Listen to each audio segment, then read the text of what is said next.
आपलं शहर आता स्मार्ट होत आहे। मग तुम्ही कधी स्मार्ट होताय? स्मार्ट न्यूजचे यूट्यूब चॅनल सबस्क्राइब करा, स्मार्ट बना। नोटिफिकेशनसाठी बेल आइकॉन पर क्लिक करा। नमस्कार, मैं ओमकार अंगड़ी। स्मार्ट प्लस के आज के समाचार में आपका स्वागत। सबसे पहले एक नजर आज की सुर्खियों पर। दक्षिण अफ्रीका से आए 10 यात्री कर्नाटक से लापता। ओमिक्रॉन के खिलाफ हाइब्रिड इम्यूनिटी भारतीयों की रक्षा करेगी। अधिवेशन मनाने के लिए बेलगाम सुरक्षित है। डीके शिवकुमार सिद्धरामैया कल बेलगाम में पधारेंगे। अधिवेशन के शुरुआती दिन सीमावर्ती भाइयों का महामेलावा होगा। कपिलेश्वर देवस्थान की ओर से वारकरी संप्रदाय का कला प्रदर्शन। रंगोली के सप्तरंगों में खुशियों के दीप चमकाए, आराधना के साथ अपनी दिवाली मनाए। कपड़ों की दुनिया में एक भरोसेमंद और गुणवत्तापूर्ण नाम आराधना। गृहलक्ष्मी की सुंदरता की पहचान है साड़ी। घर की औरत का रुबाब और संस्कृति की देन है साड़ी। इस दिवाली के सुनहरे मौके पे आराधना लेके आए हैं महिलाओं के लिए मनपसंद साड़ीज और रेडीमेड सहित बच्चों के लिए आकर्षक और मनपसंद ड्रेसेस। पुरुषों के लिए जेंट्स वेयर में shirt, T shirts, jeans, formal और भी कई प्रकार के ड्रेसेस। जल्द ही अपनी मनपसंद ड्रेस खरीदे सिर्फ आराधना में। बेलगाम के वस्त्र जगत में बहुत ही बढ़िया है आराधना। नए कपड़े पहन के दीजिए दिवाली की शुभकामना। आराधना, मारुति गली, बेलगाम। अब समाचार विस्तार से। ओमिक्रॉन के प्रकोप की पृष्ठभूमि में एक और जहां दुनिया भर में चिंता बढ़ रही है, वहीं दूसरी ओर कर्नाटक में लापरवाही चरम पर है। राज्य में मिला देश का पहला ओमिक्रॉन संक्रमित मरीज अस्पताल में भर्ती कराया गया, लेकिन रात भर दुबई भाग गया। दक्षिण अफ्रीका से लौट रहे कम से कम 10 यात्री हवाई अड्डे पर लापता हो गए। इन 10 लोगों से किसी भी तरह संपर्क नहीं हो सका। इनके फोन भी स्विच ऑफ है, इसलिए इन 10 लोगों को लापता घोषित कर दिया गया है। बेंगलुरु हवाई अड्डे पर कड़ी सुरक्षा के बावजूद अनिवार्य कोविड परीक्षण में विफल होने पर 10 भाग गए। प्रशासन फिलहाल इस बात को लेकर असमंजस में है कि आखिर ये 10 लोग कैसे भागे। हालांकि इससे नाराज राज्य के स्वास्थ्य मंत्री के सुधाकर ने आज रात इन यात्रियों को खोजने का आदेश दिया है। राज्य के मुख्यमंत्री ने स्थिति को स्पष्ट करने के लिए तत्काल उच्च स्तरीय बैठक भी बुलाई। बैठक को संबोधित करते हुए राज्य के राजस्व मंत्री आर अशोक ने कहा कि इन 10 लापता लोगों को रात पर ढूंढकर इनका ट्रायल किया जाए। किसी भी यात्री को बिना उनकी कोरोना रिपोर्ट प्राप्त किए एयरपोर्ट से बाहर जाने की अनुमति नहीं है, इसकी घोषणा कर दी गई है। ओमिक्रॉन के खिलाफ हाइब्रिड इम्यूनिटी भारतीयों की रक्षा। सिर्फ 10 से 12 दिनों में ओमिक्रॉन संस्करण 30 देशों में फैल गया है, जिससे पूरी दुनिया में हलचल मच गई है। हालांकि कोरोना के इस रूप में हल्के लक्षण हो सकते हैं, लेकिन इसके तेजी से फैलने की क्षमता ने सभी देशों की स्वास्थ्य प्रणालियों में चिंता बढ़ा दी है। इस पृष्ठभूमि में CSIR के वरिष्ठ वैज्ञानिकों ने भारतीयों के लिए हृदयस्पर्शी जानकारी प्रदान की है। बेशक इससे भारतीयों को थोड़ी राहत मिली हो, लेकिन विशेषज्ञों का कहना है कि सावधान और सतर्क रहना महत्वपूर्ण है।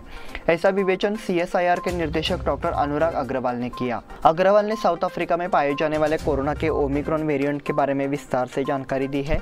उन्होंने कहा, हाइब्रिड इम्यूनिटी सबसे अच्छी इम्यूनिटी है और भारत में इस तरह की इम्यूनिटी वाले लोगों की संख्या सबसे ज्यादा है, ऐसा उन्होंने बताया। अधिवेशन मनाने के लिए बेलगाम सुरक्षित है। कोरोना नियमों को लेकर आम जनता में भय पैदा करते हुए प्रशासन ने विधानमंडल अधिवेशन सत्र को लेकर जोरदार तैयारी की है और पूरी व्यवस्था लागू की जा रही है। इसी तरह सरकार ने घोषणा की है कि वो नियमों और विनियमों के अनुपालन में बेलगाम में अधिवेशन आयोजित करेगी और उसके लिए बेलगाम सुरक्षित बताया जाता है। एक और जहां कोविड-19 के प्रसार को रोकने के लिए कई उपाय किए जा रहे हैं। खासकर बेंगलुरु में ओमिक्रॉन के 2 मामलों का पता चलने के बाद राज्य सरकार ने शुक्रवार को यह स्पष्ट किया कि राज्य विधानमंडल का शीतकालीन सत्र बेलगाम में निर्धारित कार्यक्रम के अनुसार होगा। राजस्व मंत्री आर अशोक ने संवाददाताओं से कहा कि 10 दिवसीय सम्मेलन 13 से 24 दिसंबर तक बेलगाम में होगा। मुख्यमंत्री बसवराज बोम्मई ने कोविड-19 स्थिति की समीक्षा करने और एक नए प्रकार के प्रसार को रोकने के लिए विशेषज्ञों के साथ बैठक की। बेंगलुरु में नए मामले सामने आए हैं और यहाँ शीतकालीन सत्र आयोजित करने का सवाल ही नहीं उठता। बेलगाम सुरक्षित है और चिंता करने की कोई जरूरत नहीं है। सम्मेलन पूरे परिश्रम के साथ आयोजित किया जाएगा, ऐसा मंत्री ने कहा। डीके शिवकुमार सिद्धरामैया कल बेलगाम में पधारेंगे। पूर्व मुख्यमंत्री सिद्धरामैया और कांग्रेस प्रदेश अध्यक्ष डीके शिवकुमार 5 तारीख को बेलगाम सहित 5 जिलों का दौरा करेंगे। वो रामदुर्ग और रायबाग में रैलियों में हिस्सा लेंगे। ऐसी जानकारी पक्ष के प्रवक्ता ए हैरिस द्वारा दी गई। वे कांग्रेस भवन में आयोजित संवाददाता सम्मेलन में बोल रहे थे। चुनाव को पारदर्शी बनाने के लिए जिलाधिकारी को बयान जारी किया गया था। इसके मद्देनजर जिला कलेक्टर ने आवश्यक कदम उठाए हैं, इसलिए उन्होंने विश्वास जताया कि चुनाव पारदर्शी होगा। हर सेंटर पर सीसीटीवी कैमरे लगाए जाएंगे। उन्होंने कहा कि इससे कदाचार को रोकने में मदद मिलेगी। इस चुनाव में कांग्रेस ने सिर्फ एक प्रत्याशी उतारा है, इसलिए कांग्रेस प्रत्याशी की जीत निश्चित है, ऐसा दावा उन्होंने किया। अधिवेशन के शुरुआती दिन सीमावर्ती भाइयों का महामेलावा होगा। कर्नाटक सरकार ने इस साल 13 दिसंबर से बेलगाम में शीतकालीन सत्र का आयोजन करने की योजना बनाई है।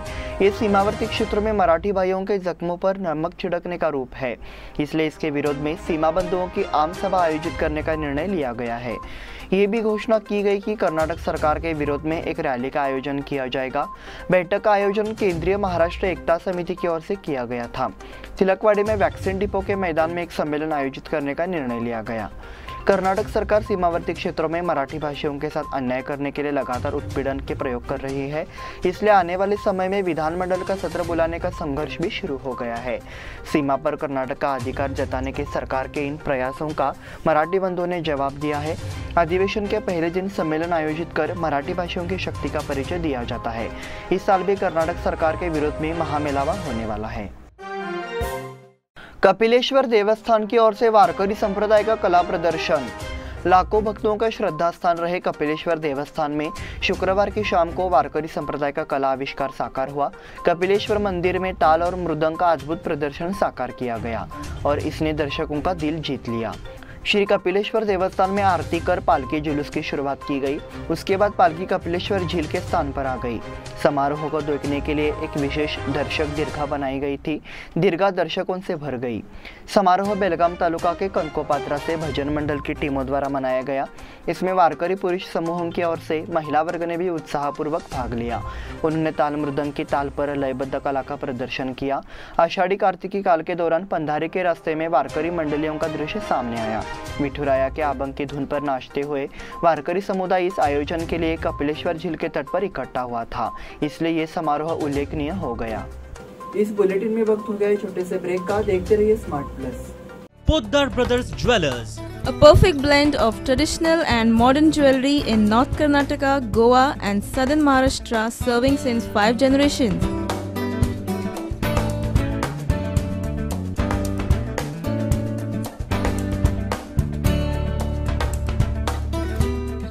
exclusive gold, silver and platinum jewelry showroom.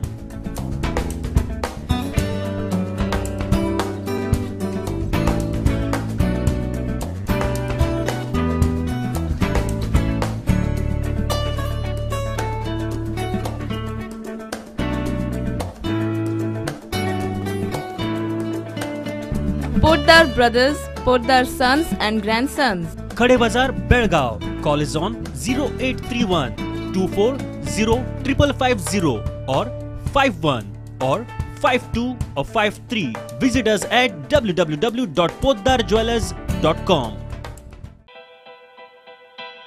बेलगाम वासियों के पसंद में उतरा उड़ान बार एंड रेस्टोरेंट। सोशल डिस्टेंसिंग का ख्याल रखते हुए हमारा स्टाफ देता है बेहतरीन सर्विस का विश्वास।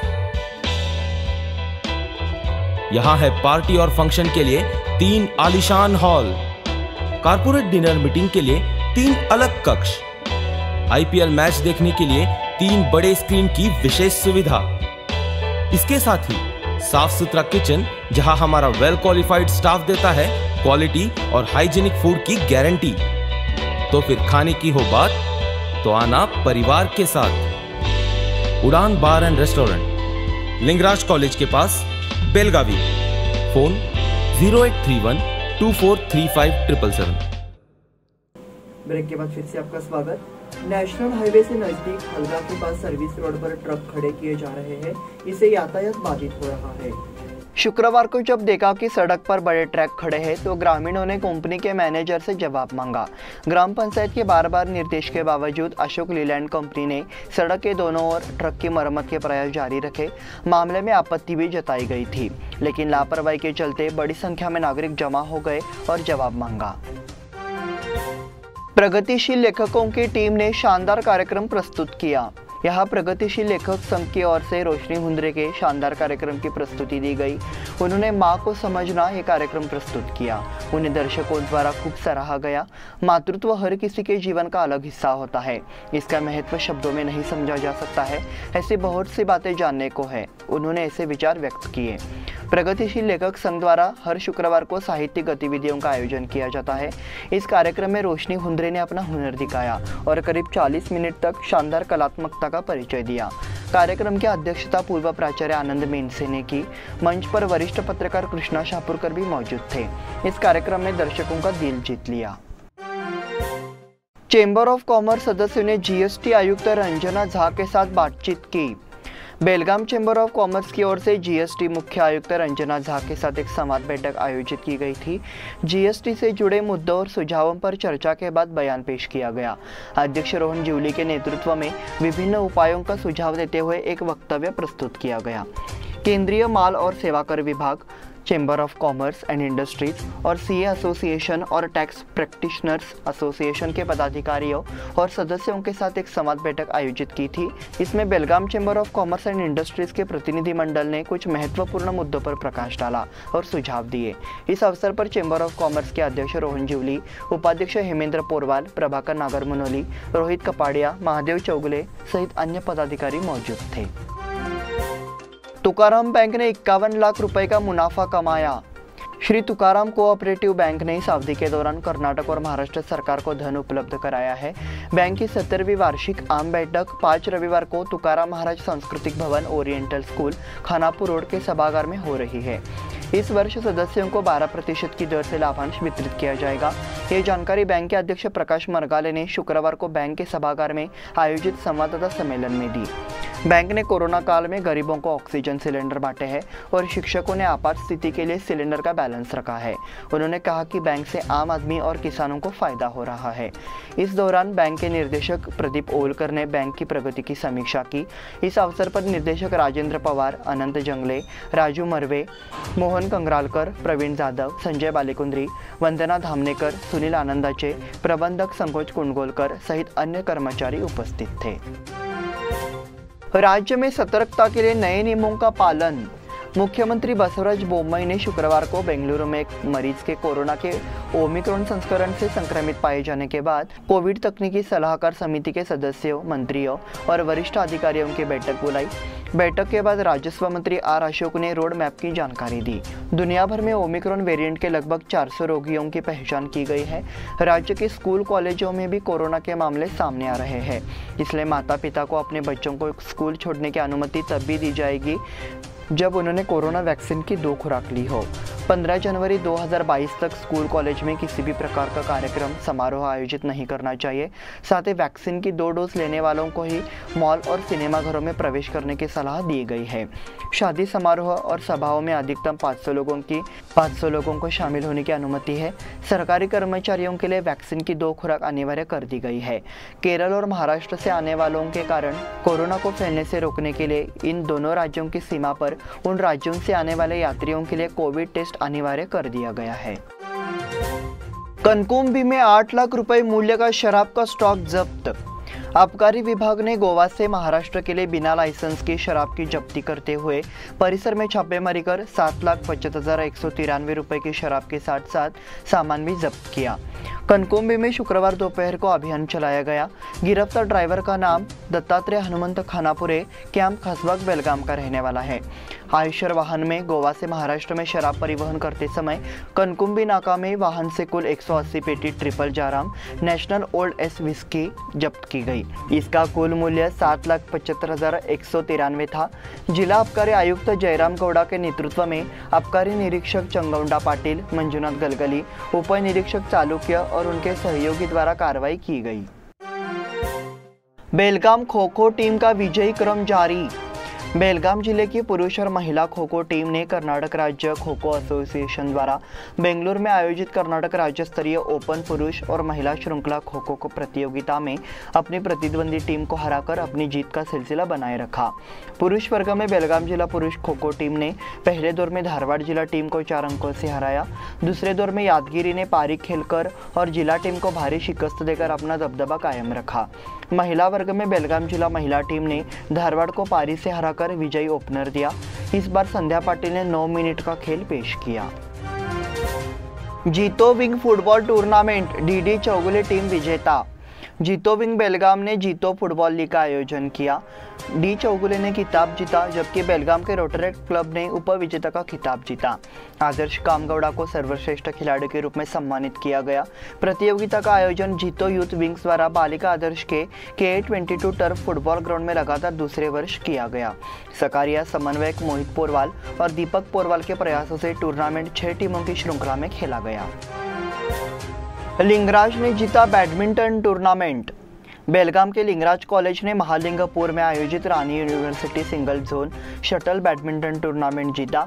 सेमीफाइनल में लिंगराज ने बागलकोट को हराया। फाइनल मुकाबले में RLS कॉलेज ने बेलगाम को 2-1 से हराया। विजेता टीम में नम्रता पाटिल, पद्मश्री टी, स्वाति रेड्डी, दिव्या, वैष्णवी भी, इन खिलाड़ियों को college sports professor C Ramrao का मार्गदर्शन मिला।